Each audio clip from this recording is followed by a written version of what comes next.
I don't know what they're talking about. In time, I'm sure it'll all come back.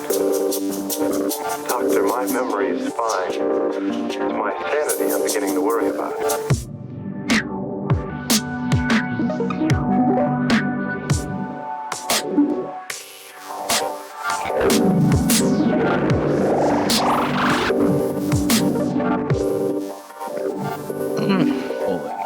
Let's see. Me, just in terms of new stuff we watched, Nicole and I went and saw Avatar 3, Fire and Ash. Nice. And did you bring a blanket and a pillow? Dude, I'm telling you, I'm starting to learn. We watched what was it? Spartacus, and then we watched another 3-hour movie, didn't we? So far, I can't remember. Spartacus. Yeah, I think maybe Spartacus is our only 3-hour film. But after watching Spartacus and Avatar, I was like, you know what? You got to have a really good reason to go 3 hours. I've decided, like, you got to earn it. And let's just say Avatar Fire and Ash, like, you can only ride it looks so good and it's technologically incredible. You can only ride that for so long until it's just like, yeah, it looks all right, but your pacing is so bad. Like, I couldn't believe it. Like, we're sitting there watching the movie and the movie starts up and it's like, all right, we have a problem we need to solve. And for us to solve that problem, we have to do all of these things. And then it takes them like almost an hour to solve that problem. And then they go back to the very beginning of the movie and it's like nothing changed. And you're just like, wait, so we're back to square one. Like nothing actually changed that much. So it was like the first hour of the movie, you're just like, what was even the point of that? Like, it was very confusing. I'm going to admit something. I didn't know that Avatar 2 had come out yet. That's okay. That's okay. I think the thing about the Avatar movies, I think they got some really, really cool ideas. I actually really like the world building that they have in those films, but they are just not written very well. Like they do, like, you know, when you see the runtime and it's like 3 hours and 15 minutes, you're like, do you really deserve that? I don't think you earned 3.5 hours from me. You just didn't. Yeah, so, I agree with all that. My thing is, after I watched those, I've only seen the first one, but like I walked out of the movie theater. I was like, that was great. And then I don't remember anything about it the next day. Like, it's just like a giant CGI blur. And maybe it gave me some feelings at the very end, but like everything in the middle, I was kind of just like waiting for it to be over with. That's not the way to watch a movie, in my opinion. No, not at all. I kind of like, maybe I'll get around to watching 2 and 3, but like only if it's selected for our show. I get that. No, honestly, like the first one I think is like, no, you should watch it. It's a pretty incredible experience to see it. And let's face it, it's a pretty monumental film in terms of just the world of movies at that time. But 2 and 3 is like, if you're invested, if you actually really like the world, like, go for it. But in terms of like, yeah, let's throw it on just for kicks, it's like, nah, there's better stuff out there. Yeah, like I would say like Mighty Morphin Power Rangers, easily better than any of the Avatar movies. Yeah, no, I managed to get done with Spartacus. That was my week. Nice. There you go, man. Yeah, I'm in the process of writing a book about what it would take to build and maintain a video game that lasted and was culturally important for 1,000 years. And that took up a lot of time and effort in my not amount of free time. So yeah, I'm also working on building a way to work through advertising for Page's book and stuff. So I've just been spending a lot of time writing software and working through, I don't know, just deep ideas and stuff. So it's been one of those That's weeks. cool. A lot of brain and not a whole lot of coming up for air. Yeah. Do you and Paige ever just like sit down and just brainstorm only? 'Cause I've heard of people doing that, but do you guys like a certain amount of time to do that, or? It's just kind of Yeah, I mean that's literally all we do on dates. It's like if we get in a car or we go on a date or we go on a walk or anything, we're like, kids, shut up. We're going to talk about books. That's awesome. We got to talk about your session 9, One Flew Over Cuckoo's Nest. Competitor. Yeah. Well, I mean, it's all on my laptop. So just converting it into something else, that's where that's the real trick. You seen anything new this week or? Yeah, I saw a few new things. I watched a movie called Anatomy of a Fall. Have you guys seen that or heard anything about that? No, that's a new one. I haven't heard about it. I saw your review for it and I was like, this is an interesting review compared to the rating you gave it. like I read your review and then I was like, and you gave it 3 stars. I'm like, interesting. Yeah, I'm going through this evolution of like trying to rate things properly. For just the example of this movie, Anatomy of a Fall, it came out in 2023. Honestly, like the performances, the acting, incredible. Like the story was like gripping and like I didn't know what was coming and it was really well done, but like it was just boring all at the same time, if that makes sense. I don't know how to put my finger on it. It was great. You need to rate different categories of it. Performance, actual entertainment value, discussion value, just something like that. And then you can like average it out. Yeah, but that doesn't exist. I mean, I could have my own rating, but like, I guess part of like a 3-star rating is just like, it was incredible. I had feelings. It was nice. How often am I like, I thought it was almost over. And I was like, oh my God, I have to pee so bad. I hate to do this at the very end. I paused it and there's another hour and 20 minutes left. So I'm like, that can't, I don't know. I mean, no one's mastered that part of like creating a movie, I don't think. Because some people, it just doesn't matter to them how long a movie is. And like Spartacus, the movie we're talking about today, I wasn't bored at all. Like I had to split it up over 2 nights because it was late. But like, I wasn't like, oh my God, how much time is there left? And I'm sure other people, actually, I think that's a very common thing. That's like the main criticism about Spartacus. Too long, but I don't know. I'm trying to figure it all out. Scott in particular, I think Anatomy of a Fall I think you'd really enjoy it. And it almost seemed like it could be a book in a way.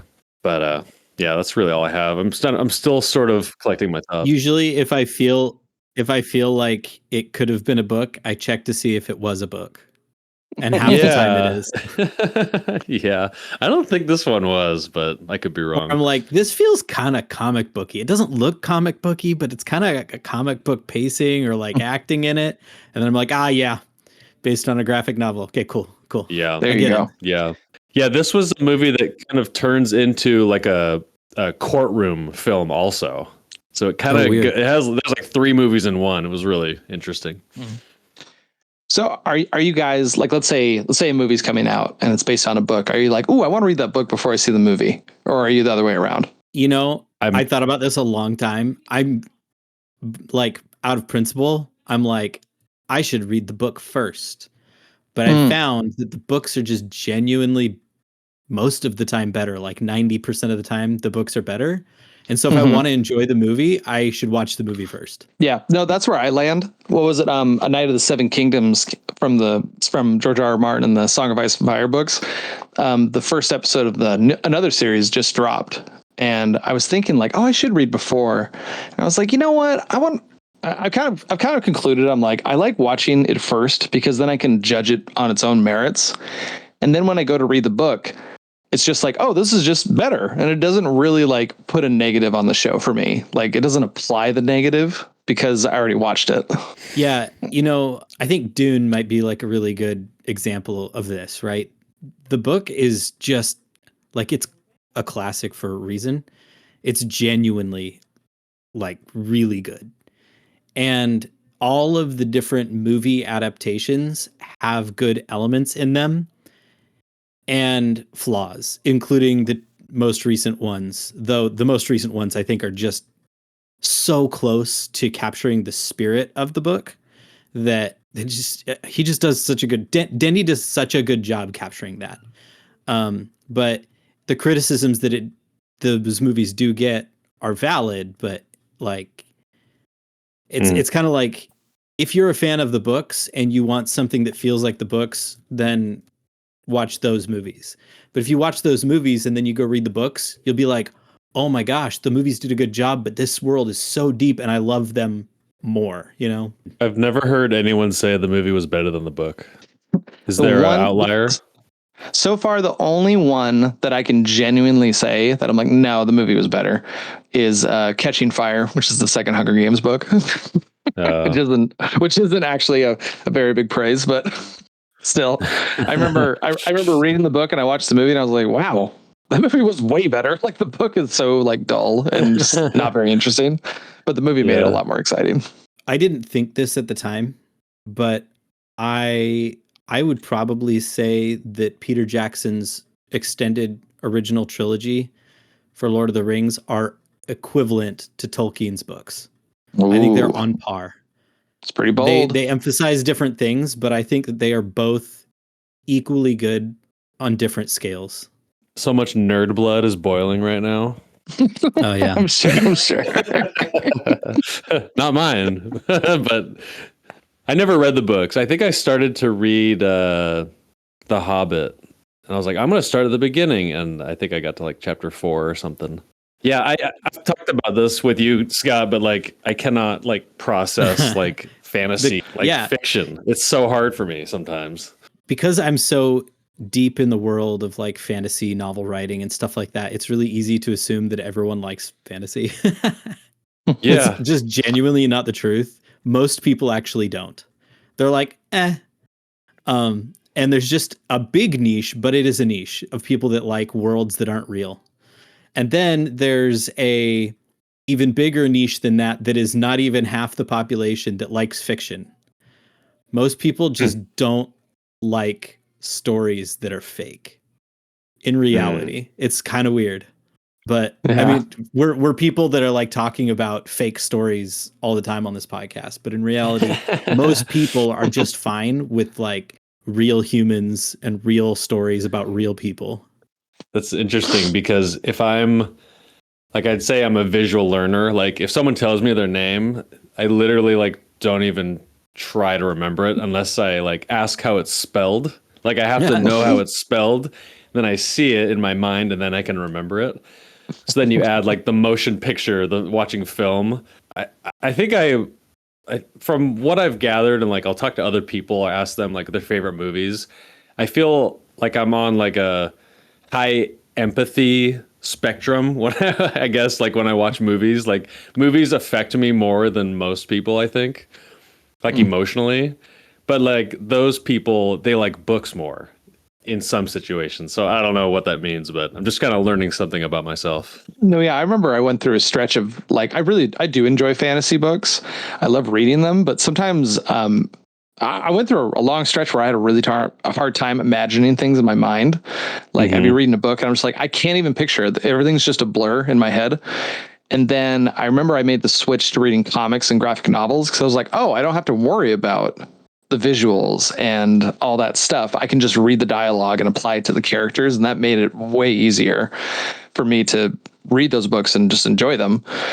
And then we started this podcast and I was like, wow, watching film it's kind of the same thing. I don't have to stress about figuring out what things look like. I could just enjoy it as it's coming at me, which is really cool. But in this process, and that's actually why I like watching the movie before reading the book, because it kind of gives me the foundation so that I can read the book and it's like, okay, I don't have to worry about figuring this all out. It's already in my head and done and ready to go.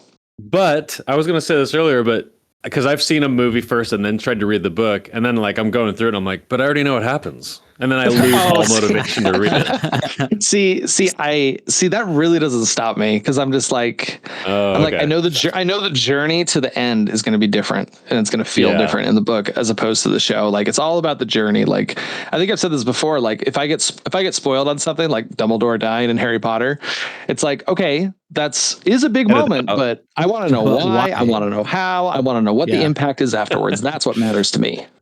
Wait, that's funny. Dumbledore dies? Spoiled. Wait. Who's Dumbledore? No, he's the live long and prosper guy. Use the Force. Yeah, that's what it is. Oh, yeah, that's right. Another thing that I've learned having worked on many novels now, is that some people care about what the world looks like and some people don't. Like Harrison, I think you asked a couple of times during your beta feedback, like, wait, what did that look like? Or wait, what's this?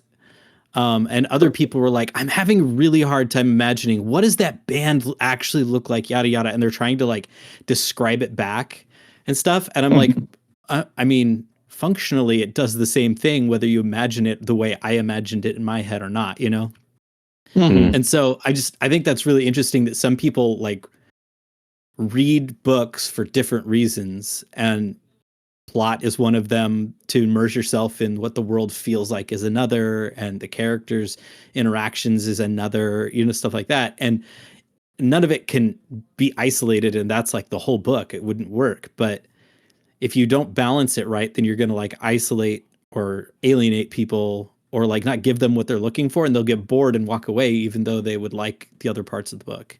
Who would have thought about that unless you actually wrote a book and had somebody be like, why didn't you spend 10 pages describing what this vampire looks like? Like, because it's not a real thing. Like, why would I spend time inventing this thing that you can just go like, what does Dracula look like, and go for it? Like sparkly vampire or like Transylvanian, just like take your pick and run. Yeah, now the amount of times Nicole's reading a book, she's like, "Oh my God, I don't care what the room looks like." Skip page, skip page, skip page. Yeah. That's All funny. right. Hey, before we jump in, I do have another round of this or that with movies. If you guys want to do it with me. Oh yeah, let's All do right. it. Okay. Hit roll on the intro. This or that. This or that. All right. Thanks This for hitting or that. No, that actually, honestly, getting a little intro for this would be kind of cute. I think that'd be fun. For the audience members, if anyone is joining us at this time, this is a segment that we've done a couple times in the past, and we're having a lot of fun with it. I'm going to find different categories to compare in terms of the movies we've watched for the show. But basically what we're doing right now is I'm just going to put up two movies, and Ren, Scott, and I, you just have to decide which movie is better. Now, your criteria can be your own criteria because we all value different things in film, so might not match up. I don't know, it always leads to some fun discussions. So Quick caveat, because there was one you did, I think 2 episodes ago, where you compared a movie to Jungle Book, and I think most people would have assumed the original animated Jungle Book, but these are the movies that we've talked about on Cinema Slime. So this is the 1994 Jungle Book. that's good to throw out because I have Jungle Book actually as one of these. So Okay, cool. all right, here we go. First one up: Eternal Spoilers. Sunshine of the Spotless Mind, or M. Probably Eternal Sunshine. Yeah. Yeah, Eternal Sunshine of the Spotless Mind. And again, this is just either or. This is which one you think is better. Yeah. Just simple as that. I think I landed on Eternal Sunshine as well. I think it's very close. I wouldn't be surprised if M is maybe 1 or 2 under this. Yeah. M is great, but Eternal Sunshine is like mind-blowing and like powerful in a completely different way. And just the way that it was edited and like, yeah, it's definitely better. It's like 100 years newer too. Like M is one of those movies that I feel like when I watched it, it was like, this is so impressive for the time that it was made. It's so impressive of how this was filmed, and just like kind of the time period that it occurred in is really, really impressive. And that kind of elevated the film to me. But Eternal Sunshine just felt very like, it just had the whole package for me. You know, it had the puzzle, it had the emotional moments, it had beautiful, you know, just cinematography of the whole thing. The actors were incredible. You know, it just had a complete package to me. If I think of Eternal Sunshine, I can think of the things that I would use to mark it down. I'm like, I don't like Kate Winslet's character, but it's not like she did a bad job with the character. It was just a choice of that character, but it was probably the right character for that movie. You know? I just personally found her character annoying, but that doesn't mean that it was the wrong character. You know, and that goes with like half the characters in the movie. It's a drama. The whole point is that they're kind of messy. You know, you're not supposed to just like fully be in love with them. You're supposed to like them and realize they're quirky and realize that they're flawed and relate to them, you know? And sometimes that's not very fun. But if I think of M, I don't think of the things that were like weird that I would download it for. I'm like, okay, there's the random like crotch shot of the guy under the table. There's the like 20 minutes of them smoking nonstop. And I'm like, those wouldn't fit in a movie today. And I could downvote the movie for that, but it also like gives it its charm. So then I'm looking for ways to like upvote reasons I like it. And it's the things that I'm like, well, holy crap, that like kangaroo trial scene would stand up today. So the fact that was made 100 years ago and would be like almost verbatim in a movie today and work just as well, I'm like, well, that gets extra points than if it came out in a movie today. Cause I could say, oh, they've got 100 years worth of cinema, history to base their kangaroo court scene off of or something like that, So yeah, I think I'm with you. It's a really, really long way to say I agree with your assessment, Harrison. There you go. I have a thought too. Just think about this. Just think of how timeless M is. We watch it today and like everything just kind of, it just like something about it clicks. What if you showed Eternal Sunshine of the Spotless Mind to an audience in 1931? They would be like, who are these depressed, sappy losers? And why is this guy such a yeah. That's what my future children and my descendants are going to be like. What have we done? All right. Okay. So we've compared a lot of really great movies together. I thought we could do a bad movie comparison and see which one's less bad. Let's do that. Prometheus or Safety Not Guaranteed? I mean, for me, I would much rather watch Prometheus. I would agree with that. I hated Safety Not Guaranteed. Like, I look at the cover, I'm like, screw that movie. Like, no, so dumb. Just to clarify, and this is not me being like Scott ironic. Safety Not Guaranteed is the Pacific Northwest time travel classifieds ad one. Yes. Yeah. Okay. Great. Then probably Prometheus, because obviously it didn't really leave that much of an impact.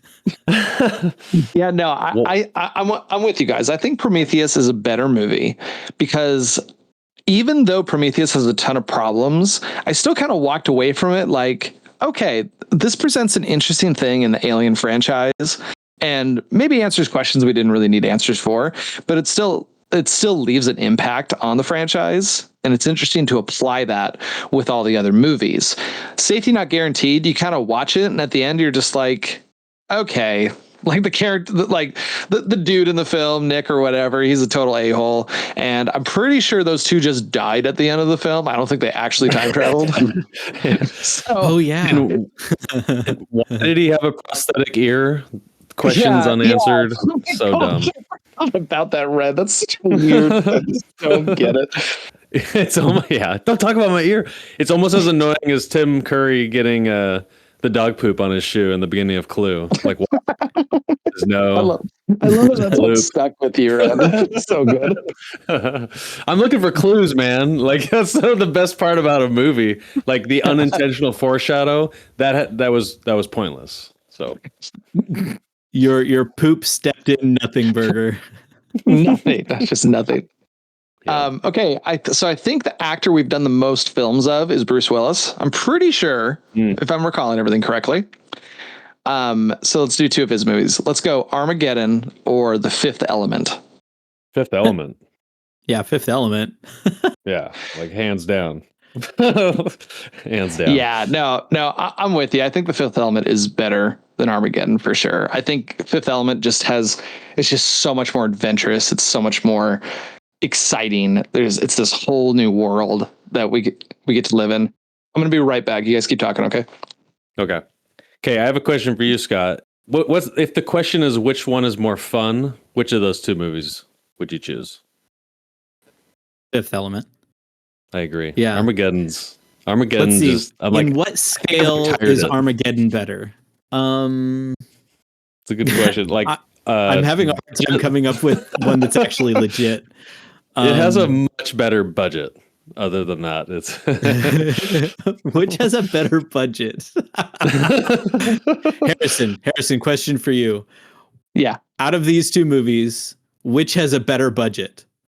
Armageddon or Fifth Element? A better budget? I mean, I know Armageddon probably had a bigger budget. I think Fifth Element used their budget way better. So I'm gonna go. I'm gonna go with Fifth Element, I guess. Which was more productive with their budget? Oh, Fifth Element. There you go. Yeah. All right. Hands cool. down. I was just trying to come up with a scale that Armageddon would win out against Fifth Element, and I couldn't think of one. And that was the one that Ryan came up with. Even the explosions in Fifth Element are better.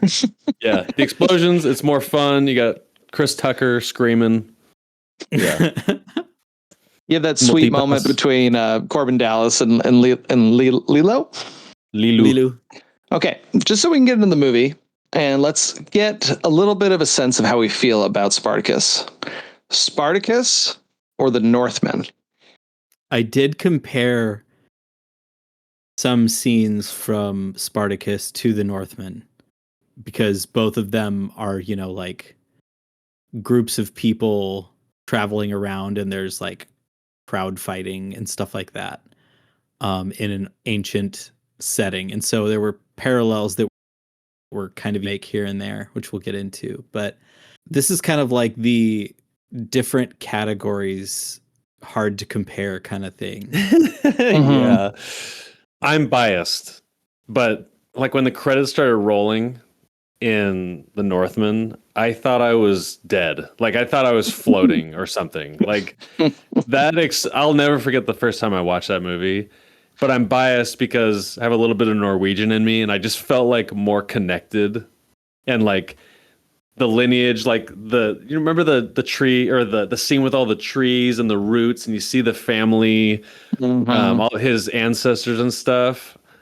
So my pick, it's very close, but my pick is the Northman of those two. I think I'm also going to say the Northman. I have more things critical about the production of Spartacus, whereas I think the Northman is exactly what it was supposed to be. For me, I think it's Spartacus. And that's no negativity on the Northman. I really enjoyed that film. And I think if you came up to me and was like, all right, you need to pick 5 films that we've covered and you need to rewatch them again, I think Northman would definitely get up on that list or be very close. I don't know. I actually had some pretty emotional moments in Spartacus that I'm interested in talking to you guys about, because it was just, yes, it's long, but there's some really powerful stuff in there. And I don't know. It was just very, very impressive to me. So I think I'm going to give my vote to Spartacus for this one. And like Northman, the primary feeling I felt was gross. And with Spartacus, the primary feeling I felt was back and forth all over the place. Yeah. That's a good point. Yeah, it's not a feel-good story, really. Hamlet's not that kind of story. Yeah. No, all right, well, let's transition, guys.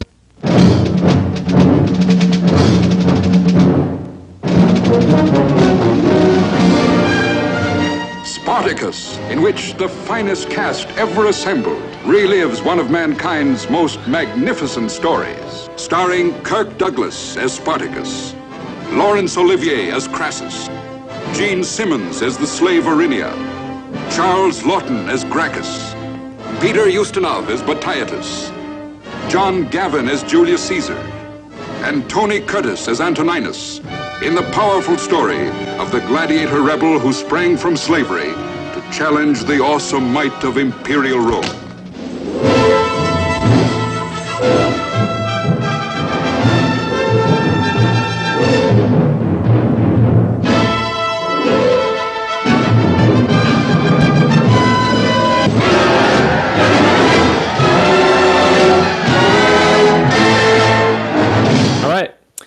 So today we are examining the 1960 historical epic Spartacus, directed by Stanley Kubrick. The film features Kirk Douglas in the title role, leading an expansive cast that includes Hollywood and stage legends such as Laurence Olivier, Gene Simmons, and Peter Ustinov.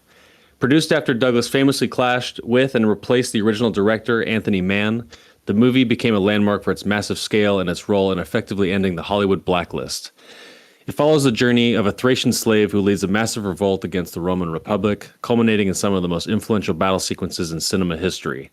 We will be looking at how Kubrick's meticulous direction shaped this grand narrative into a lasting study of rebellion and power.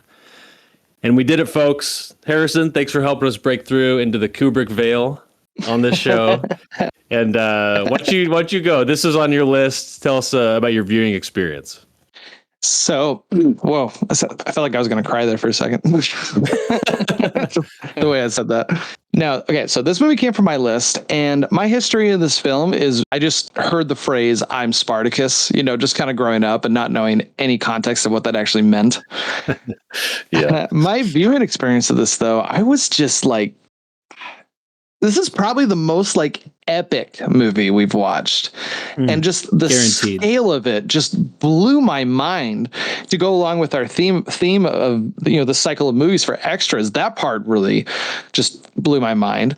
The one thing that really hit me was I was watching this film, and I'm going to try and explain how I feel about it. But as I was watching it, I was like, this feels like a play. This doesn't feel like a movie. It feels like an epic play.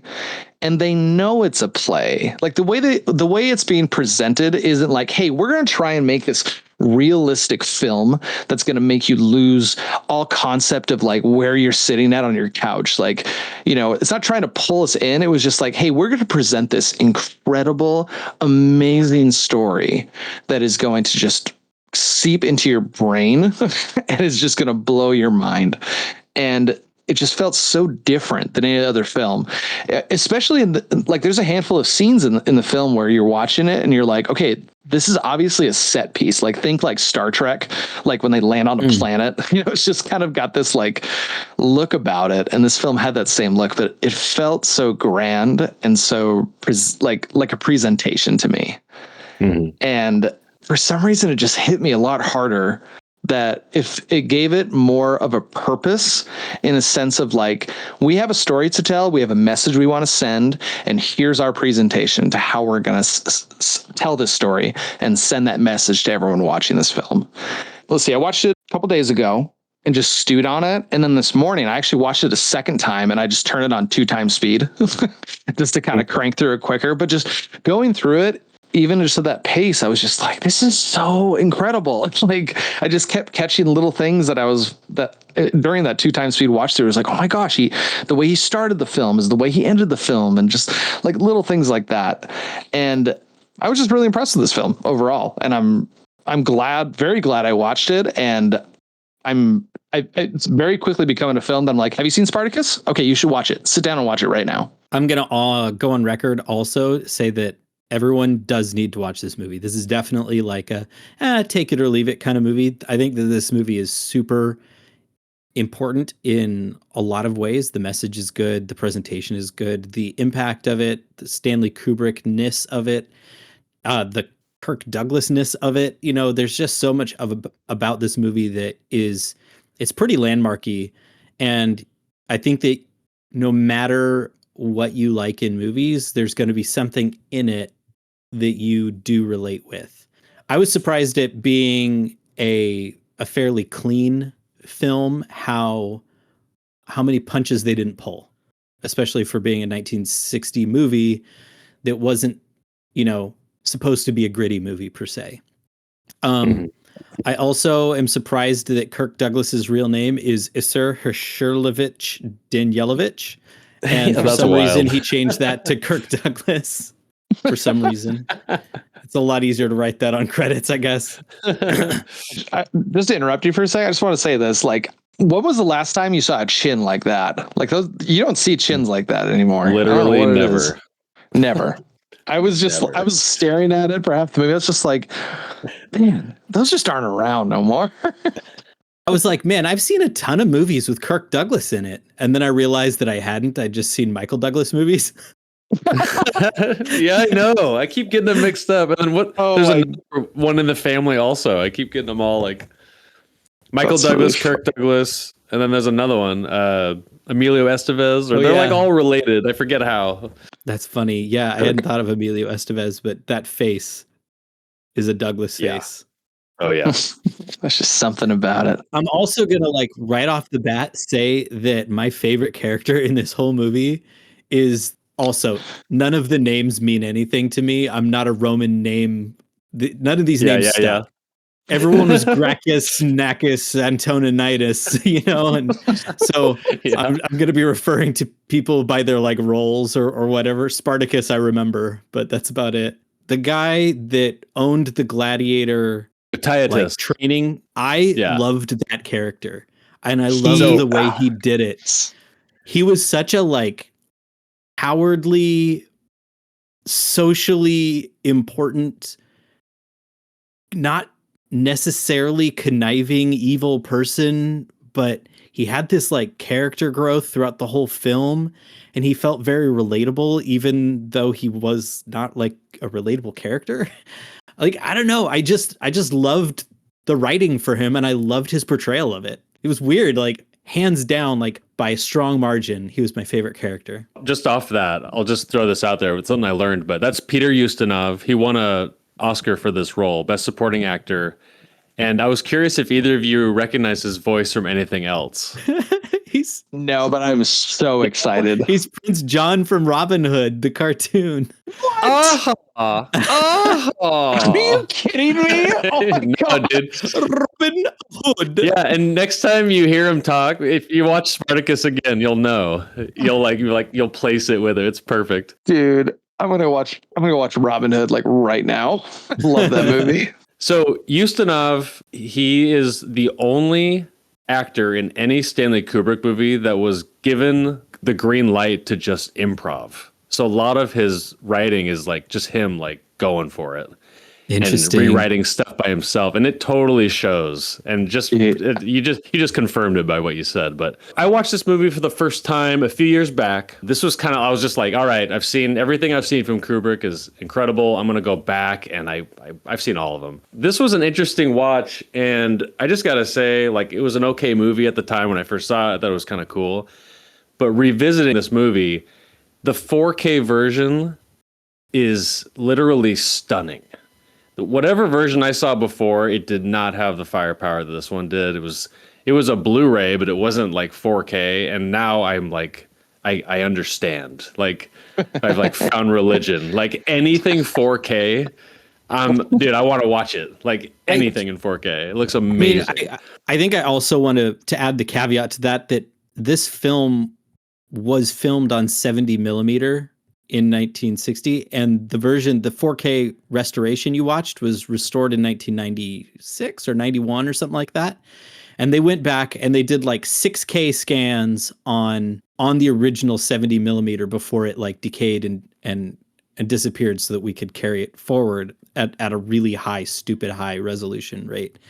And so this restoration, I think, is really close to the original vision, and Kubrick obviously cared about that. He was definitely the auteur of his day, kind of like the Christopher Nolan of today, right?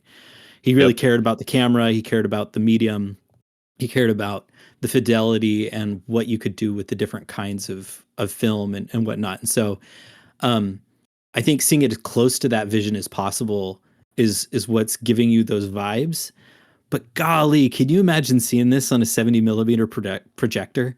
Like, I would poop myself. Yeah, especially those giant wide battle scenes, and just the tension building up, and how each shot, it's like, all right, we're gonna film for an hour watching this Roman legion march forward, and it's like the subtlety. You know they're moving because you can barely see them moving, but it's not like overt, right? And that's the beauty of those shots. But can you imagine if those tiny little dots were on a giant 70 millimeter screen, silver screen? Whenever that comes to town, we're going. That'd be awesome. I agree. That would be pretty sweet. But it's funny, like we had the 4K version, and then I had a Blu-ray version. So I put in the Blu-ray version. Comparing them, it looked like a illegal pirated copy off the dark web. But it's touted as Blu-ray. I was like, this is serious garbage. Like, it looked worse than DVD quality. So I don't know. So we've talked a little bit about the epic battle scenes. Those are so impressive and all that. But one thing that struck me on this viewing is that I loved every single scene with Kirk Douglas and Gene Simmons, Spartacus and Verania. Honestly, Kirk blew me away. He's so great in this role. I believed him. He plays it so well, and like he's a freaking beefcake in this movie. Like it's funny. I watched like a short, like a retrospective on the film and what things were like in 1960. And one guy was talking about Kirk Douglas and the weight that he had to put on. For him to do that back then is like us compared to like Arnold Schwarzenegger. No other film stars were that jacked or got that jacked for roles back then. And it seems kind of far-fetched, but it's 1960, so. Kind of makes sense. Like they didn't like know how to work out and like jam protein into their muscles. So it's pretty impressive. That's interesting. Yeah, I loved all the scenes with Spartacus and Verinia. I was watching it, I was like, I don't like this little forbidden love thing they got going on at the beginning. Like when she's like pouring the wine and he just reaches out and just kind of brushes her hand. I was like, that was kind of cute. All right, I like this. And I will say this. I don't know what it was, but I'm watching it and there's a scene where she's like she's in like a little pond and she's like singing the song, and then she sneaks up and then he sneaks up on her and they have this cute little moment and she tells him that she's pregnant. I was like, wow, I'm shocked there wasn't a boob scene. I was like waiting for it and I was like, oh, okay, like go them. I don't know why I was expecting that, but it had a vibe about it. She's not an animal, Harrison.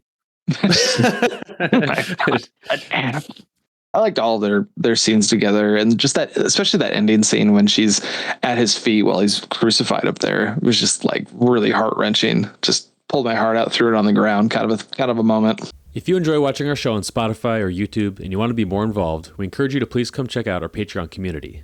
Not only does our Patreon community get every episode you see on YouTube early, fully uncut, uncensored, and ad-free, but we're also doing Patreon exclusive episodes, as well as Q&As, video clips, and access to our entire film catalog. It's a lot of fun and a nice way to say thanks for the cost of a cup of coffee every month. Now, back to the show. So this movie is a bunch of compromises in creative visions that stayed in the movie. And I think that those creative differences, there's just a bunch of dichotomies. And those dichotomies, when they're side by side next to each other all the time, do a good job of showing, I don't know, the differences between them. Like, it's like a contrast, you know?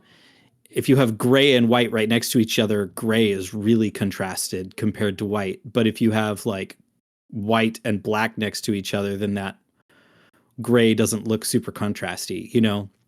And so just like a handful of them in my research and just my experience watching this, one is like what you were saying, Harrison, is it felt like a play.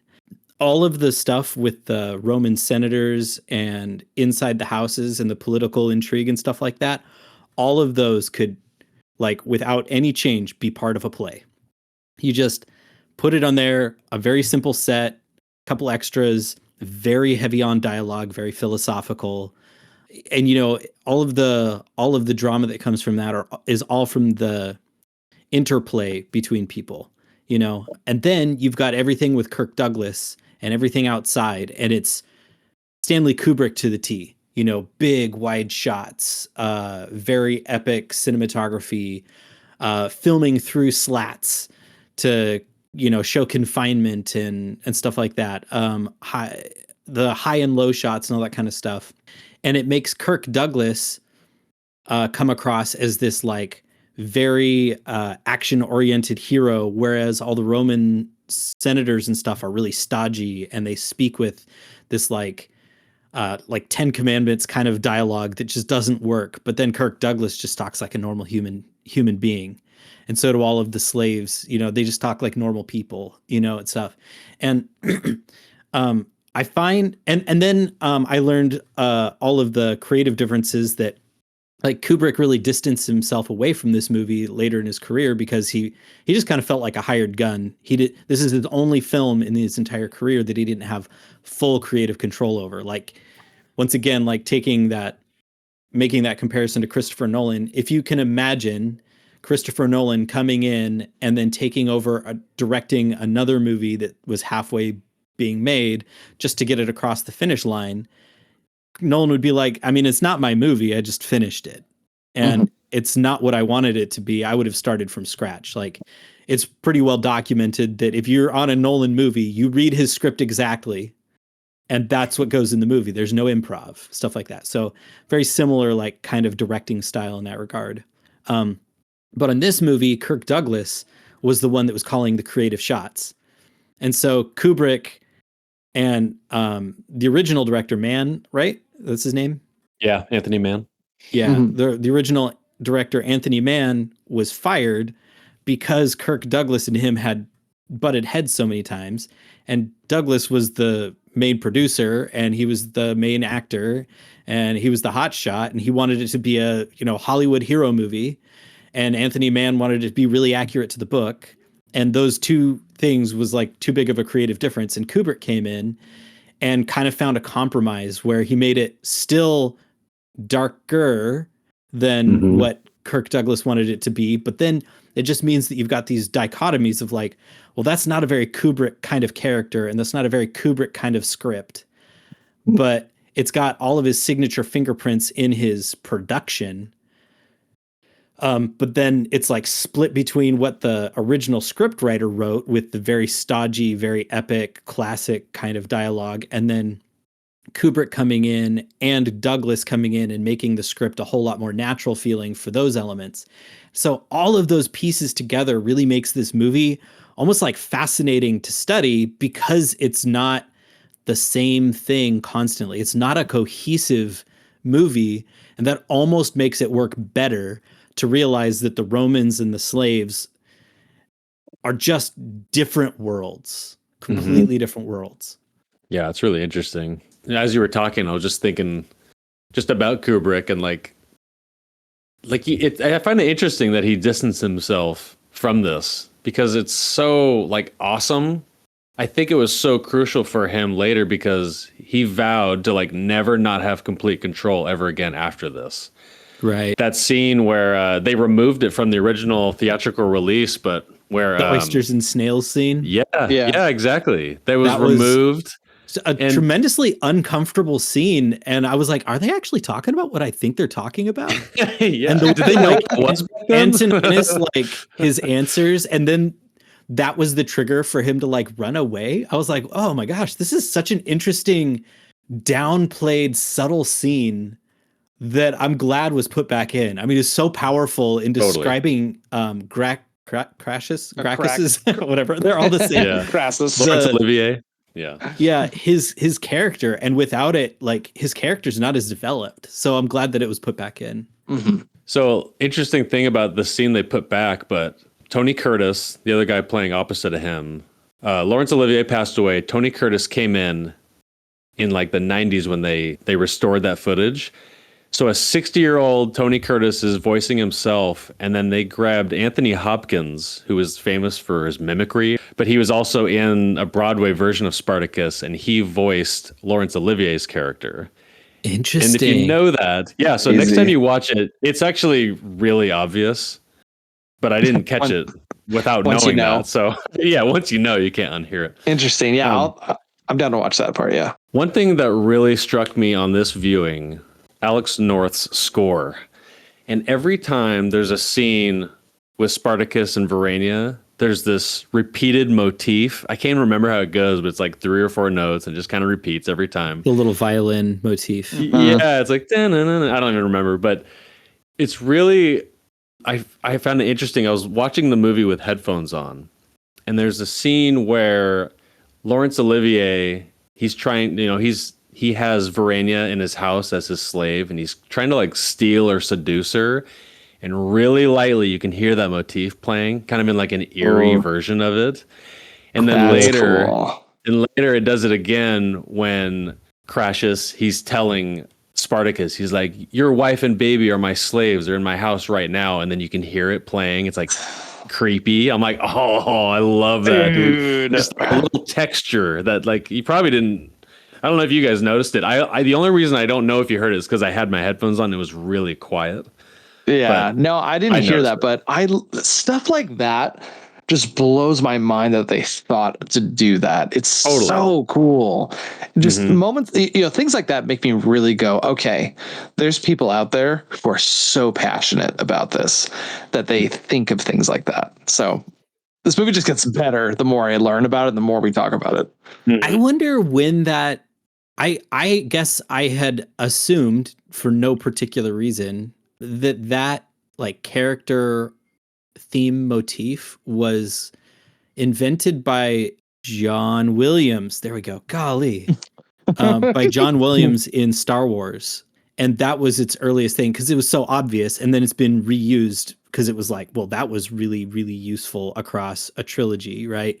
Every time they talk about the Force, you go do do do do do do do. Or, you know, every time Leia walks in, you hear the same thing. Every time Darth Vader walks in, dun dun dun dun dun, you know.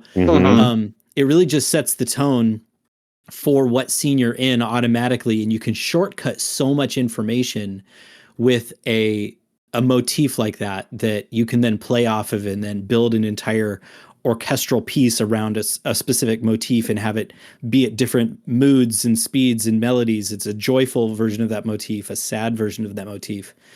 And John Williams was a master at that. And now Hans Zimmerman does it, you know, and all that kind of stuff. But I was not looking for or even really noticing repeated motifs. It seemed more general, like this is the sweet, happy, you know, sappy song, and this is the battle fighting scene or song, and this is the Roman song, you know, stuff like that. So I would be curious to see what is the tradition with motifs in film like that.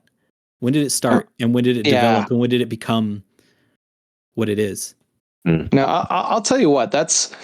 Thank you for sharing that, Ren, because I think I'm going to go back and listen to that, because I would say definitely one weak spot I have in terms of watching film and really understanding is the music and the soundtrack. It's usually something that I don't really focus on, and I never really think like, oh, they played this song because of X, Y, and Z.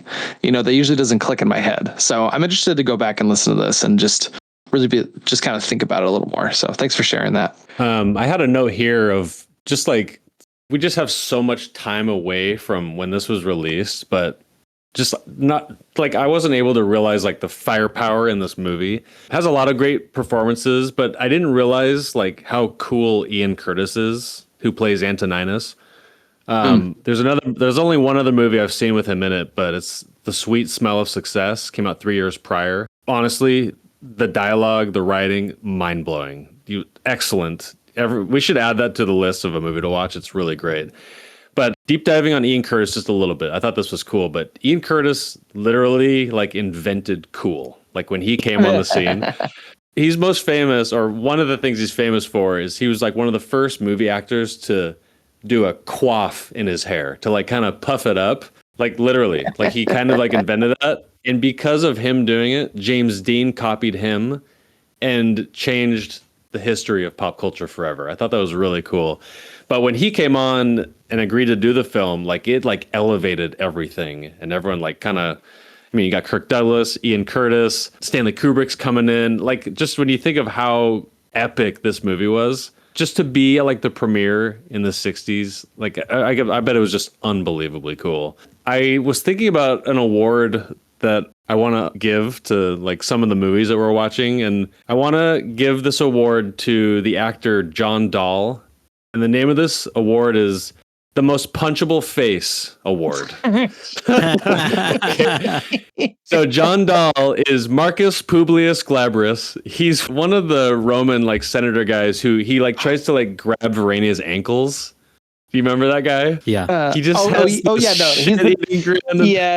he's the general that he's like sent out to go get Spartacus and to take him out, and then Spartacus ends up taking control of his camp. And I know who you're talking about. That guy's his face, his smile, his laugh, he should be punched. I just like every time I saw him, I was like, this guy is so lame.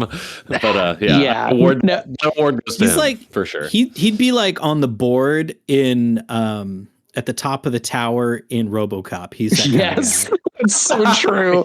No, exactly. He definitely had this vibe of like rich boy, very like, oh, he got his position because his daddy gave it to him or something like that. You know, he has that status because it was given to him. He didn't earn it at all.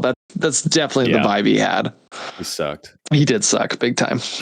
I was really surprised on this viewing just of like the character development or the character insight was a lot deeper than I had remembered. That scene when he's in the holding cell, when he's selected a woman slave as like an award, like this flute composition kind of starts playing.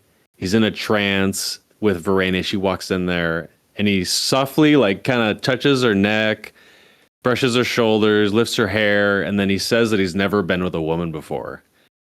And then she pulls her shirt down, shows off her boobies, and then the peeping toms up above him start to laugh and make fun of him.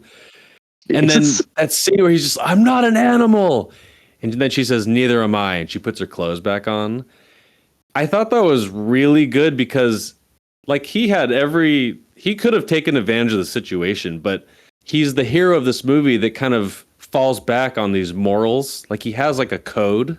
And I know this is something that Scott, you've talked about, but like he just has this moral compass. Exactly.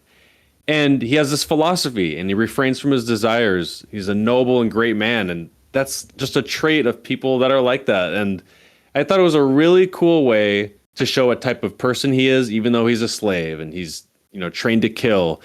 But also it's the catalyst for them falling in love. He's the only person to ever not do that. And then later he finds out that one of the other slaves slept with her or something. And then he's worried about it. He's like, did he hurt you? And she takes notice that he was curious about it. I don't know. I was like, I did not catch that the first time. Well, I think that scene you're talking about really adds to the impact of when I believe she comes in and then they eventually like, no, you need to go next door. And they take her away to go sleep with some other slave.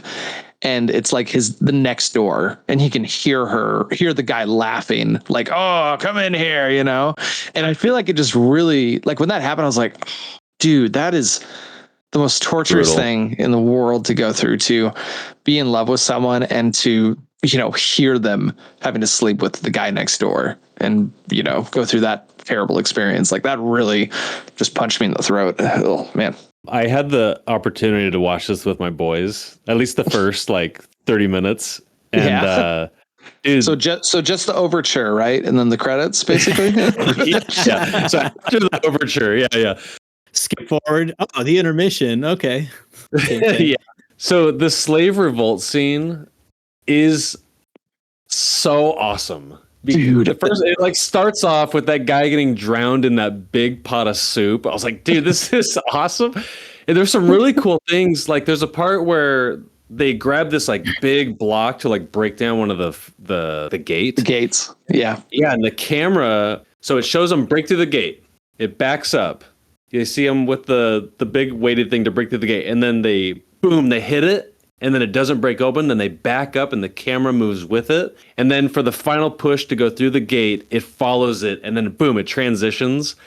And dude, me and my boys were cracking up watching all these stunts and just like how brutal. Dude, like there was, I guarantee, numerous injuries.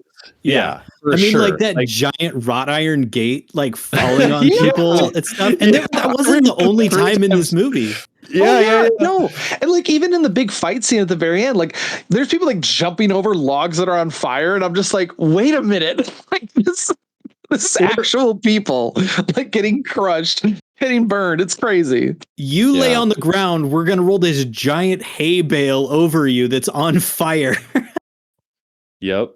There's one scene where they have that battle, but there's one guy who falls, but he like barely clears it and he like lands straight on his back and then it cuts, probably because he was like screaming in agony and he was paralyzed or something. But a lot of these stunts were unfakeable. It was really amazing. There's got to be a YouTube video out there of some stunt guy reacting to this, because they watch this and are like, how did they do this? Like there's no, like they really just like put their bodies on the line to get the shot, and it's so impressive. I felt that way from the very beginning of this movie, watching. So the beginning's got this great opening scene showing all the slaves digging in the mines. Everyone's got the pickaxes, and then it introduces Spartacus, and he's like feisty and dirty and all that kind of stuff. When he gets sold and they grab him and they're like drag him across the gravel. And I was like, all right, this movie is not like a pretend movie. That is real gravel, and that's a real dude that's naked getting drug across it. Like that guy's in pain no matter what. And this whole movie was like that. It was just scene after scene after scene of people just getting like total yeeted around. Like it's crazy.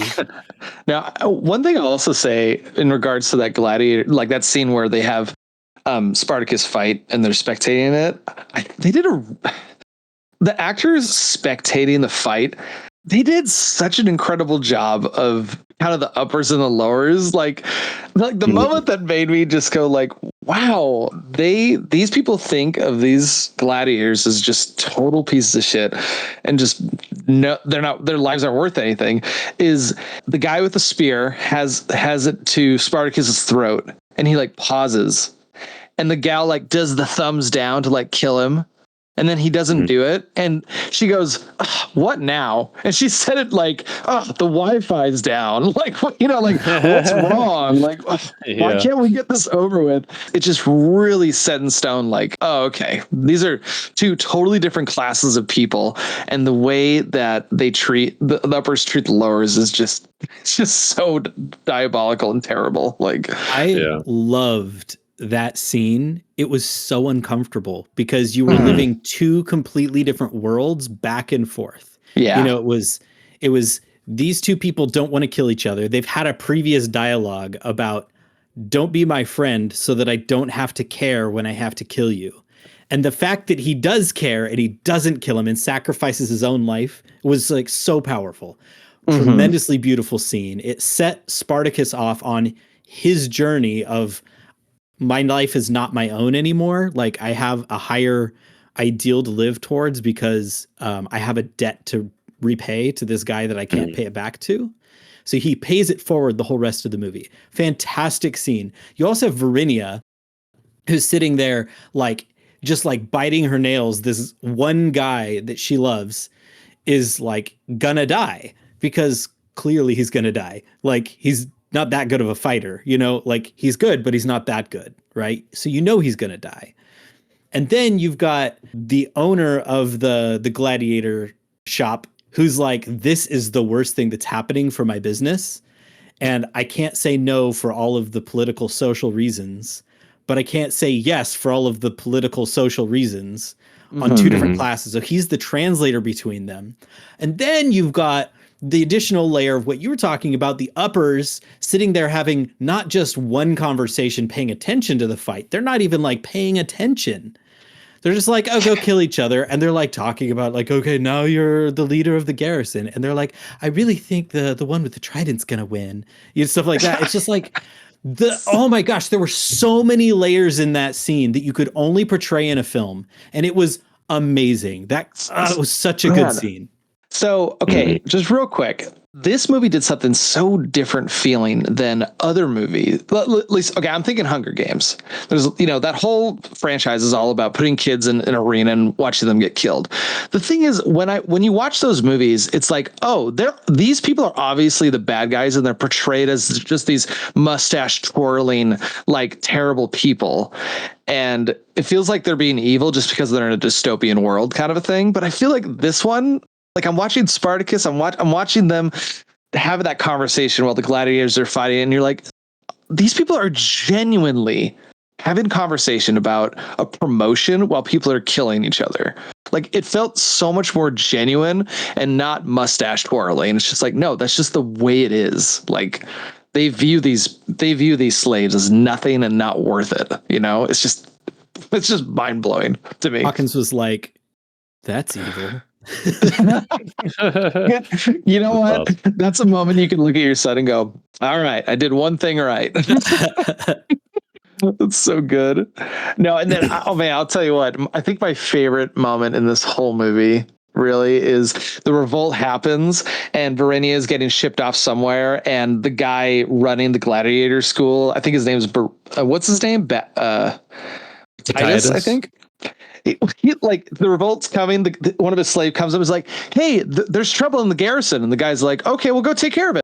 You know what, I'm gonna deliver her myself. Why don't you get down, I'll hop in, and you're responsible for whatever happens. All right, I'll see you. And he just like leaves, and I'm like, this guy is so awesome. Like He's such a worm, and just, he's like just high enough that he has, prestige, or he has power, but he's the bottom of the barrel of them, and he's like just doing all he can to like climb his way to the top, and he's just such a schemy dude. I love him.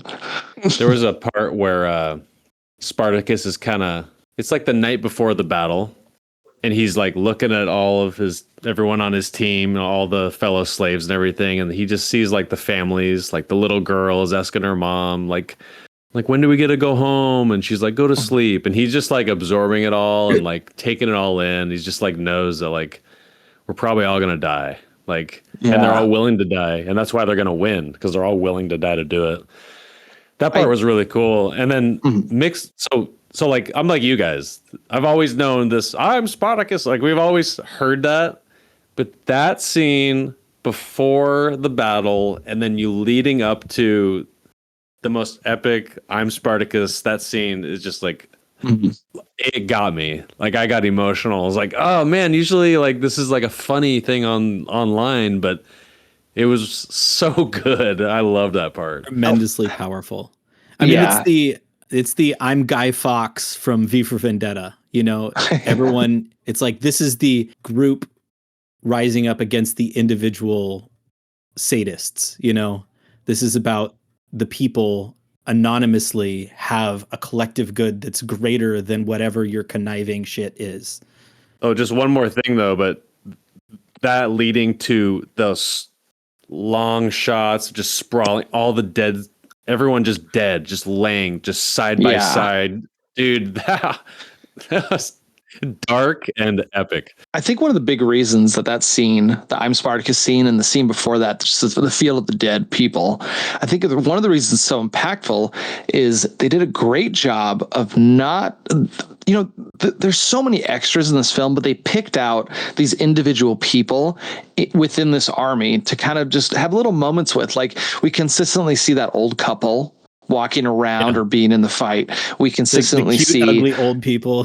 We consistently see like this big gruff father with two sons and a little daughter, and that and then like there's just these handfuls of little characters that we don't know their names, but we know what they look like.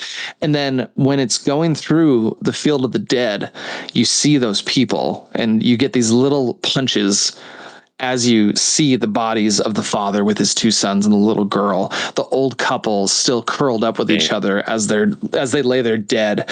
And then it gets to that scene of them calling like, you need to reveal who Spartacus is. And he stands up first, and immediately his name, Antoninus, stands up. Yeah. He stands up and says, I'm Spartacus. And then everyone starts standing up. And so this scene really hit me really hard, because I was watching it and I'm like, wow, this isn't like they don't want to see Spartacus be killed, but it's almost like a very physical way of showing that's like, it's not just like, they're not trying just to save Spartacus, but they're also saying like what Spartacus represents, it's now in me. Like I am Spartacus, this energy, this rebellion, this feeling of like we need to stand up against Rome and like take our lives back. Like I now have the belief that Spartacus sparked inside of me, and it was just it was so cool. Like it felt so good to watch. And just as a little personal note for this, so I don't want this to get too political, but just in the time that we're recording this podcast, like the world's just scary. It's a very scary world right now. And I definitely kind of adopted this attitude of mind your business. I'm going to put my head in the sand. I don't have enough money and I don't have enough power to make any changes. So I'm just not going to do anything. I'm just going to make sure my family's taken care of. And after watching that, I was like, wow, this is just a bunch of slaves who had nothing, and they still had the energy and the motivation to try and make a big change. And look, I'm not going to go out and lead a slave rebellion tomorrow, but let's do it, guys. Us exactly. Three. We can exactly. But I'm definitely more like I watched that and I was like, you know what? I should probably, at least leave one ear out of the sand and just see what I can do to help, and try and make the world just a little bit better. So I don't know. That just hit me pretty hard when I watched that scene. Have you guys watched Schindler's List? I haven't, and I'm scared too. Love it. So there's this one cinematography. So the whole film is black and white, except for this one red coat. And this little girl wears this red coat, and it basically does what the Field of Dead did in this movie. And it was this way to like really individualize and personalize the random other innocent, in Schindler's List. And so in the film, it's during Nazi Germany, and there's this little girl that, like I said, the whole movie is black and white, and this little girl is wearing this bright red, like Little Red Riding Hood level red coat. And she runs around, and you see her maybe once or twice or something towards the beginning of the film. And then later, there's this giant pile of bodies, and you see the red coat on the bodies, on the pile of bodies. And I sobbed so hard. There were all the characters that were built up and stuff like that. But that one red coat laying on that pile, I was like, it's like in Mulan when they go to that town and pick up the little doll, and it's just like, oh, don't do that. Dude, so I forgot about the red coat part. Tremendously good shortcut for conveying a ton of meaning in that. And I like the distinction you made there, Harrison, that, we picked this movie because of extras, and there are like 300,000 extras in this movie. It was insane.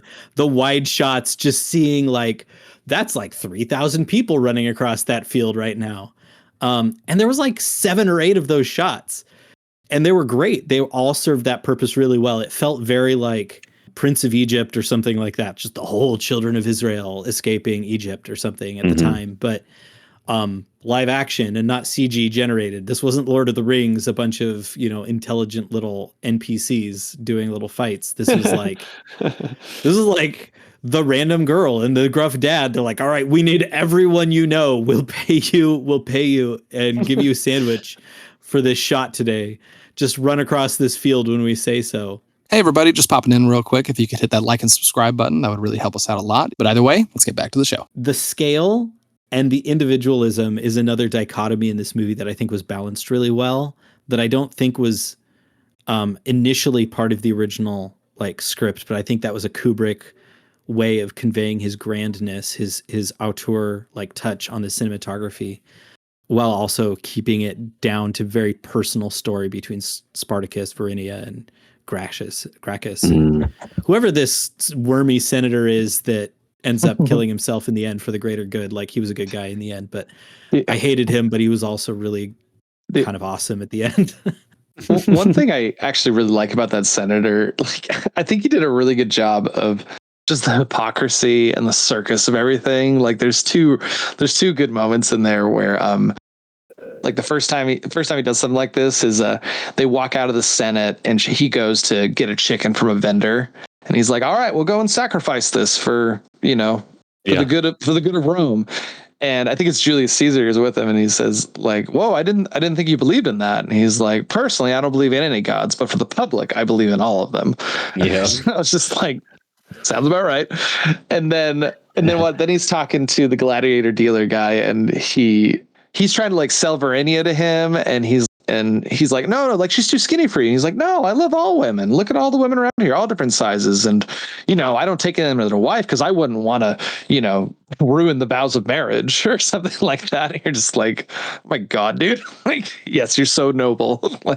So thoughtful. Awesome. I had a note here, my first note, but that opening scene when they're in the quarry, I don't know what they're doing. They're all digging or something, all the slaves. I was like, this is already more extras than I've ever seen in any movie. And we're 10 seconds into the movie. This is unbelievable. 2 things, though, from that same scene. Batiatus comes up to him and he smells him and he goes, you smell like a rhinoceros. I was like, I love that. That's perfect. And it's almost foreshadowing. He has the will of a rhino, and nothing stops him until it does.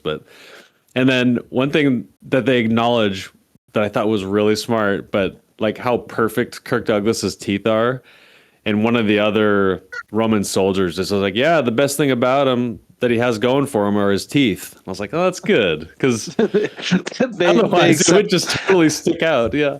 Well, it felt very meta. Like, we do need to explain why his teeth look so good. Let's just His teeth are perfect. I know. I like that. That's another fine film tradition. They did the same thing in Empire Strikes Back when Mark Hamill got in a car wreck between Star Wars and Star Wars 2. And so they were like, how do we explain why he's got a bunch of scars on his face from this car wreck? Oh, he did the thing with the Wampa in the ice cave, you know? It's so funny. What? I didn't know that. That's hilarious. Yeah. I love that. That's awesome. Another note on that opening scene when Batitus is going around, it felt very Frankenstein when Dr. Frankenstein, when he's going around inspecting the bodies, and he's like, yeah, this guy's got a strong back. Yeah, hang him and then, bring him to me. It felt very dehumanizing for him to be like, his teeth are bad. Let's not worry about him. And then he has a line. He says, he looks at the teeth and he's like, that means the bones are going to go. And he says, a good body with a dull brain is as cheap as life itself, or something like that. And I was just like, this is so like, it's so good. The overture and the intermission. Should we bring overtures back to movies? Should we bring the intermission back? What do you guys think? Okay. Yes, but not from when you watch it at home. Yeah. Okay. Thank you. My mind was going to the same place. Previews. Take the previews away. Previews don't have a place in theaters anymore because you've already seen it on YouTube. Yeah, so true. So, advertising for 25 minutes before the movie starts, and just give me like 15 minutes of like the movie score by itself so I can get in the mood and get my freaking popcorn. And intermissions are a nice time to go pee too. I'll give you that. No, yeah, definitely. When I started it up and I was like, wow, this overture is still going. All right, now we have the credits. Like, I feel like this movie would have got like a whole half-star higher if it was just get rid of the overture and get rid of the intermission so I could just watch the movie. It probably would have shrunk the movie down to under 3 hours too. So wait. You're saying you'd give this movie a 5.5? Exactly. How did you guys feel during that last scene between Spartacus and Antonidas, that fight when he forces them to fight each other? So apparently this was the only scene I had ever seen before. Really? Like coming in with my dad watching it on like AMC or something like that when I was a kid. That's the only scene I'd ever seen. And I was like, oh, that's where this movie's come from. Or that's where this scene came from. It's one of those just like random memories from a long time ago. Just a clip you remember. Yeah, random. I absolutely loved that scene. Just him just being like, no, I won't let them crucify you. I need to kill you. And Antonidas just be like, no, this isn't happening. And he just goes for it. Like, he really is trying to kill Spartacus in that moment. And it's just such a painful thing to force two people who love each other and care about each other that much to, it's like, I'm going to kill you so that you don't suffer a worse death. Like, that's just, it's so like monstrous and just painful to watch. It's almost like if you took Bruce Willis and Ben Affleck and put them into an arena in the movie Saw. Be like, what do we even do? Man, what's happening? The ending line of him just being like, I loved you like loved you like my father, and I loved you like the son I'll never see. Like, oh my gosh, that one made me cry. I will say, I was like, that is the perfect line for that, and I wouldn't change it. But also, if you think about it, that's such a corny line. I love you like the son I'll never see. It's such a line for the audience. Yeah, 100%. Epic movie, guys. Okay, there's one shot that I wanted to call out that I thought was really interesting. It was a Kubrick establishing shot, so it was right after the intermission, I think. It's showing the progress that Spartacus on a horse, and he's kind of on the edge of a cliff, and it's looking way out across a valley, and there's mountains behind it and stuff. So it's a really great 70 millimeter shot, very grand wide shot. And then then Spartacus starts walking left, and the camera dollies along with him and just follows him. Spartacus stays in the center of the shot. But then progressively more and more extras and more camp starts coming on into the shot. And they keep doing it right on the edge of that cliff. Yeah. So you keep seeing that grand open, wide shot while also showing how big the camp is over and over and over. And then like extras, like 40 extras walk by. And then you see all the women spinning on their yarn and stuff like that. And I thought that combining those two things right at the same time was a really cool shot that I wouldn't have conceptualized myself. But then also the interesting, like if you break it down, you go, why is this entire camp right on the edge of this cliff? And if you can't, it's such a compromise in like reality, but the reality being bent made for the great shot that worked so well to be like, dang, this guy has got it. This camp is going great, you know? And I just loved the whole shot. Yeah. That one stands out. There's also another shot where it's like a kind of like a mound, a big hill going up, and there's a bunch of trees. And then there's like 70 people on horseback, just like running down this hill and like dust flying everywhere. I'm just like, dude, this is so dangerous. Is that the same shot that has like 200 random extras also walking down the hill behind it? I think so. Jeez, that shot, I was like, golly, the logistics of this film. I did read something that that Kubrick was like, you know, he's in such control of each shot and stuff like that. I mean, I think of 2001 as kind of like the poster child of like so much control and intention in every single shot.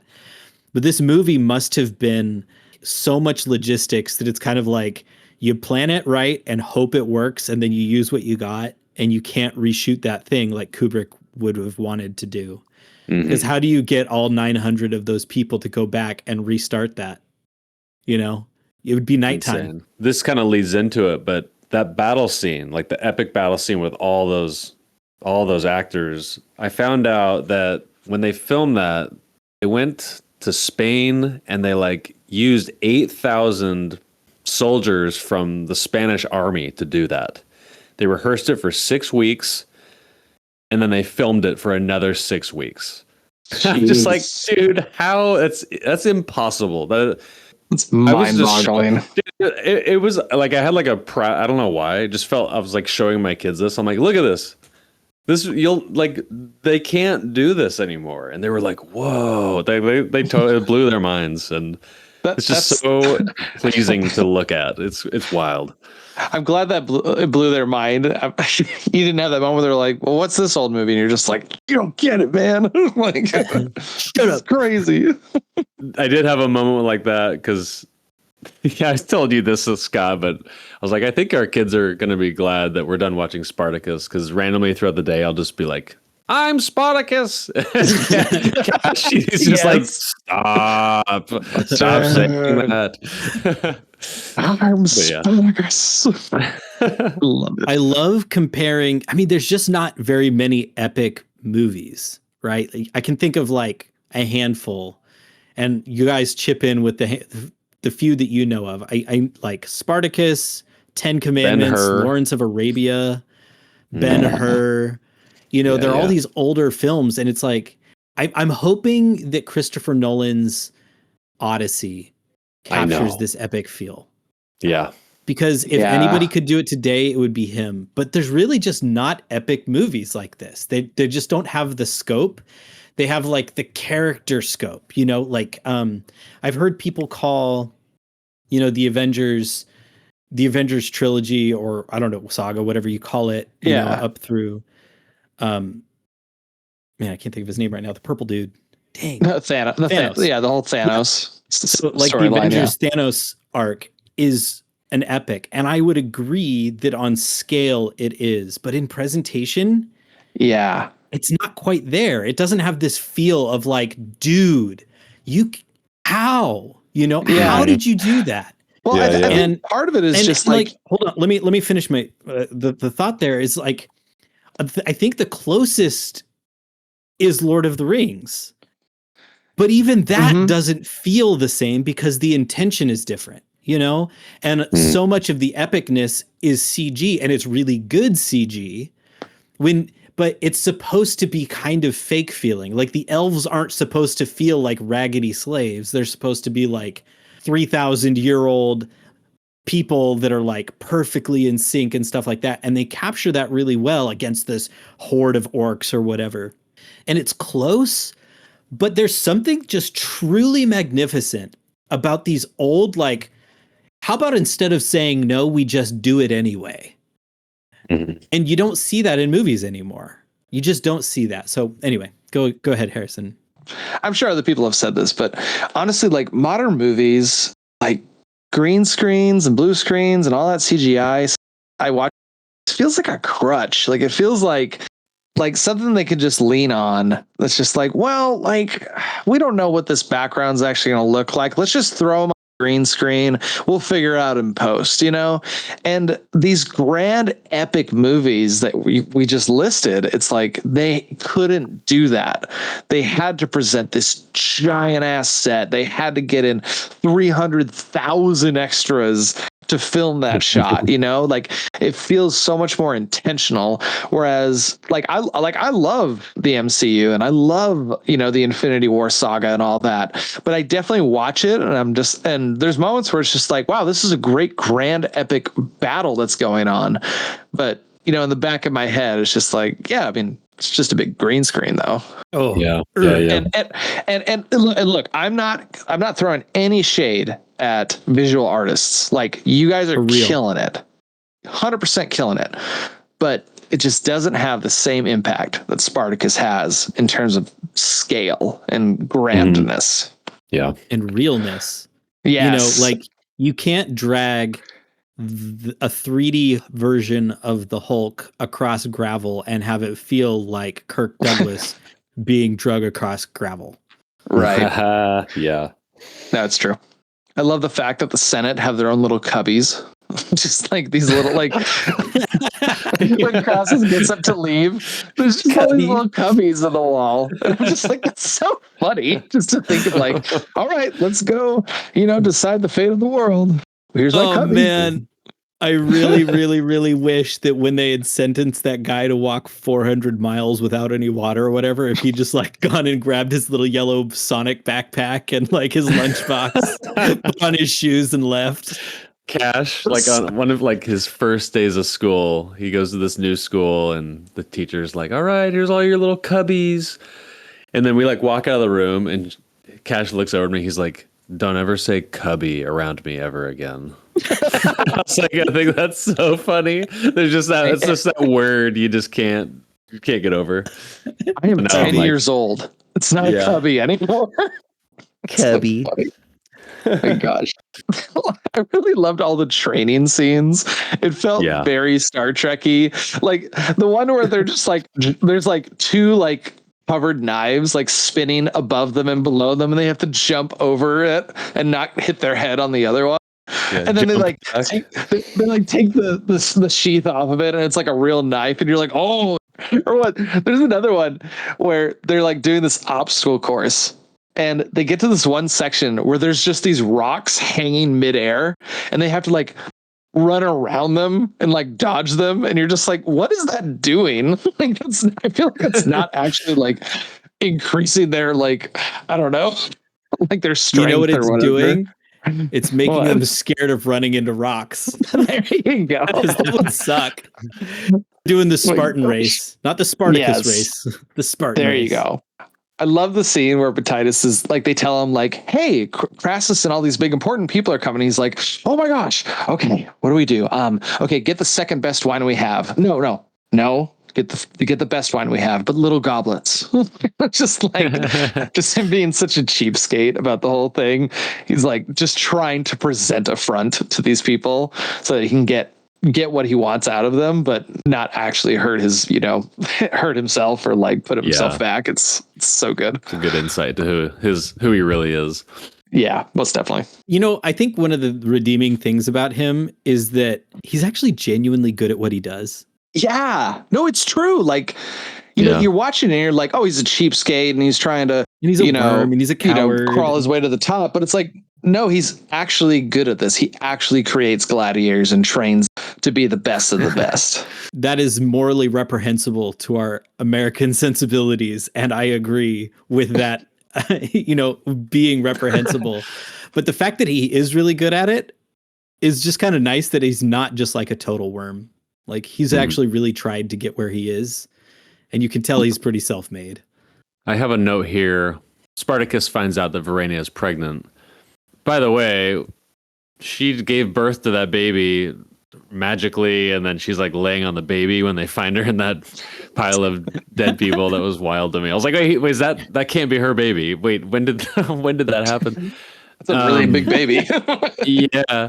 Oh yeah, they're talking about the baby, and they're like, as long as one of us lives, we all live.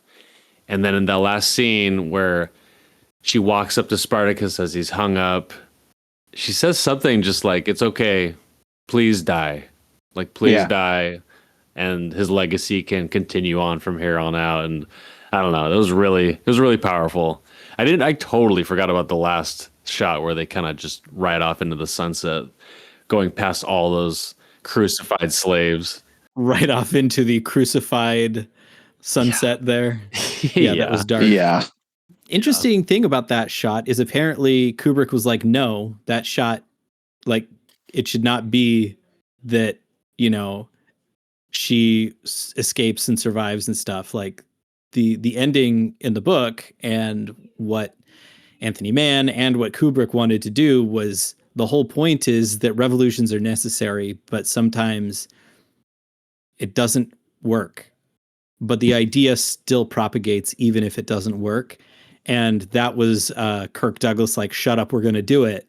We need to have this happy ending where she gets through and the audience is going to love it and stuff like that. And I agree that that is true, but it's also really interesting to think about how much different or how impactful it would have been differently if no one had survived, you know? And it really was just like, sometimes the Roman army is just better than you, and that sucks. Really powerful. The fact that there's that big epic battle scene and they lose like really badly.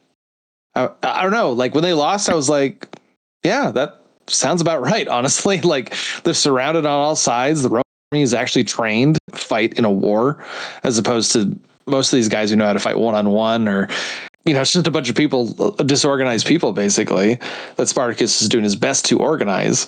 And the fact that they lost, it's like if they won, I'd be like, really?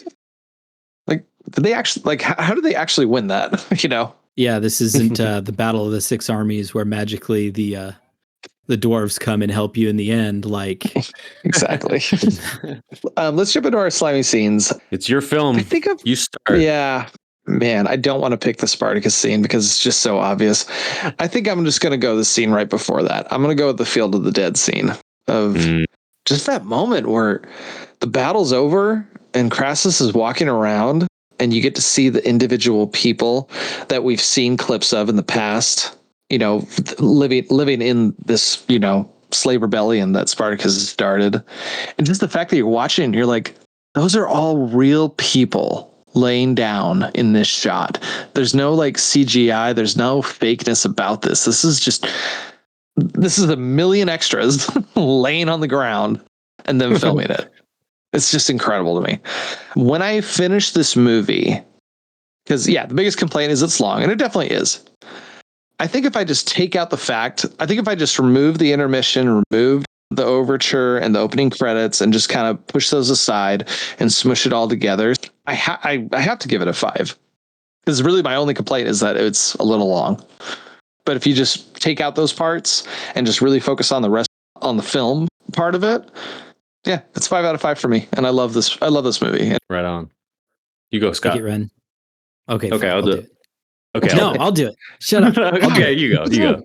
No, you go.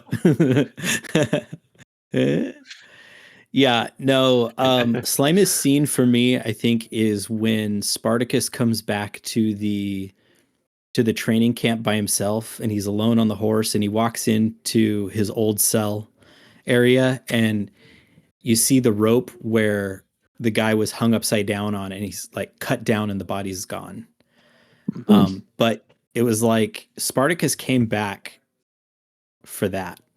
That was the first place he went. Is he went to go take the body down, you know, and it's not explicit that he did that, but that was the, you know, in the hero's journey, there's this inciting event, but there's also the like call to action, the call to your journey. And I feel like that whole sequence of the other guy giving up his life for Spartacus because it was the morally right thing to do, and then Spartacus coming back and grappling with like, what do I do about that? It wasn't the scene right after where he goes and he chastises all the other slaves for acting like Romans. It was formulated in the quiet scene just before it, when he's looking at that rope already cut down and he's like, man, that guy gave his life for me, and what am I going to do about that? That was a really slimy scene for me. Really powerful. I guess I'm going to throw in a second slimy scene. It's happening on the movie right behind you, Ren, right now.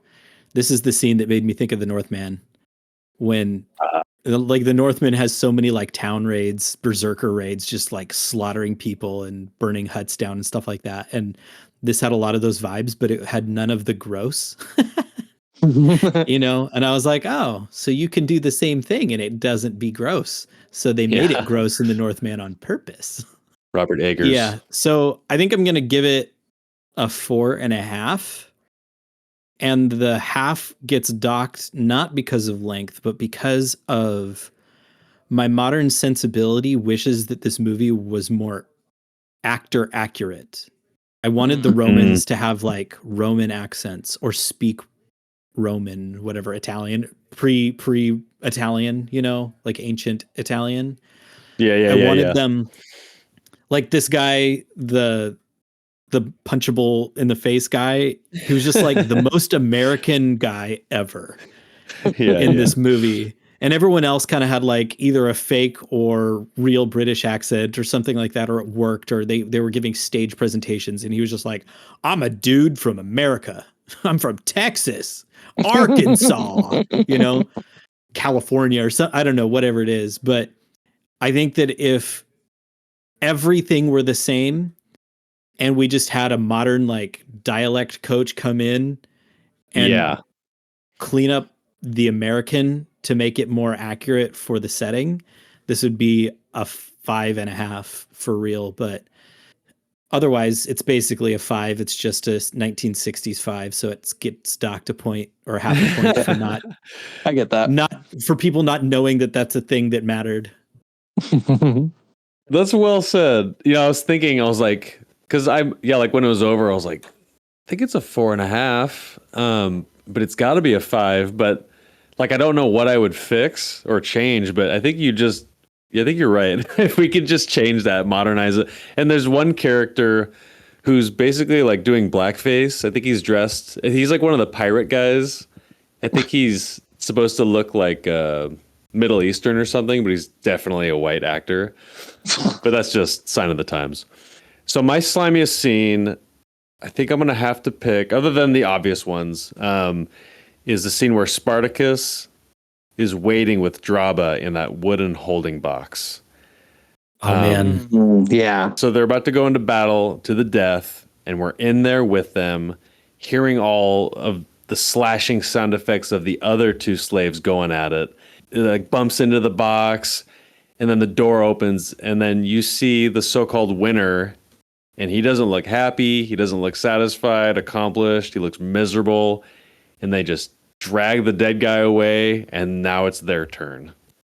Just the hesitancy to do that, and they don't want to do it, and eventually, obviously, they don't, but how that leads to the revolt. It's just, I thought that was just an underrated scene. I love that one. So that's my slimiest scene. It was great cinematography. And I love the way they are looking. You experience the battle not from outside the box, but from inside the box. Yeah. It's obscured. They smash into the box. They're looking through the slats. Mm-hmm. You know, the other Excellent. guy just doesn't even look. They look at each other awkwardly a couple of times. And it's like, they're just thinking, we're in this box right now and we're going to kill each other in 5 minutes. And this is a really underplayed, extra powerful scene because of it. Yeah, so it kind of withholds what we're about to see, and I think it just makes the actual battle scene even better. But yeah, I hear what you're saying, Scott. I have to give this a 5-star though. I was just blown away. I've already said it, but I think Kirk Douglas, his chemistry with Gene Simmons It kind of blew me away. There's a scene where they're like falling in love and they're just kind of like, it shows Kirk Douglas like laughing and he's like about to cry. It was so good. But anyways, none of that. I didn't remember any of that stuff until this viewing, but that struck me. So love this movie. It was really fun to watch again. Yeah, actually that laughing scene really stood out to me too, just because like it's the only laughter in the whole film. And so when it happens, you're just like, whoa, like, how is it possible that we have this joyous, laughable scene? Like, how does that even come out of a film like this? I don't know. It was really, really nice to have, honestly. Yeah. So the fact that Julius Caesar is a main character in this, is this like a historical event that was novelized and then turned into a movie later, or is it all just like historical fiction? I don't know. I don't know either, honestly. Spartacus was killed in battle. So the I'm Spartacus thing never happened, but I think everything up to that point is fairly loosely based, but you're asking the wrong guy. You're the history guy. I have ADHD, so I like history that I'm really interested in. It's not an overall history. You heard it here first, folks. You heard it here first. Yeah. There you go. That was awesome. Thanks for bringing the fire, guys. That was fun. And next week, everyone should watch it. Follow along with us, but we're watching One Flew Over the Cuckoo's Nest, the 1975, Jack Nicholson, Milos Forman. It's going to be awesome. I cracked it open last night, and we're going to have a lot to chew on, a lot to talk about in that one, too. It'll be awesome. Is this one I should watch like now so I have time to like digest? I've never seen it before. Yes. Yes. I'm going to be honest. This is one of the movies that I'm like slightly nervous to watch it. Like, I don't know why. Just in my head, I'm just like, oh man, okay, here we go. 12 Monkeys vibes. So I think you've got the buffer. I think you're going to be okay. Yeah. Okay. I'm down. Yeah. I like it. Awesome. All right, guys. Well, here, I got to wrap up and get downstairs, but it was great chatting with you guys about this movie. I'm excited for next week too. Name of Jesus Christ. Amen. Adios. All right. Love you guys. That's a wrap on another episode of Cinema Slime. Be sure to watch the next film before next Wednesday. We had a blast and hope you enjoyed it. This episode was a production by your hosts, Harrison Jensen, Ren Jensen, and Scott Shepard. This is a group effort, and seriously, thank you. Thank you for listening and watching us however you found us. We really appreciate it. Help us grow by leaving a comment, a 5-star review, subscribe, and share an episode with another cinema lover. Also, let's connect. Find us on Discord and Letterboxd for film discussions, reviews, and recommendations. Also, check us out on social media. We're always posting clips, film rabbit holes we're going down, and interesting stuff. And you can also show your support by using Buy Me a Coffee, and we'll give you a shout out if you'd like. All links can be found in the episode notes. Goodbye.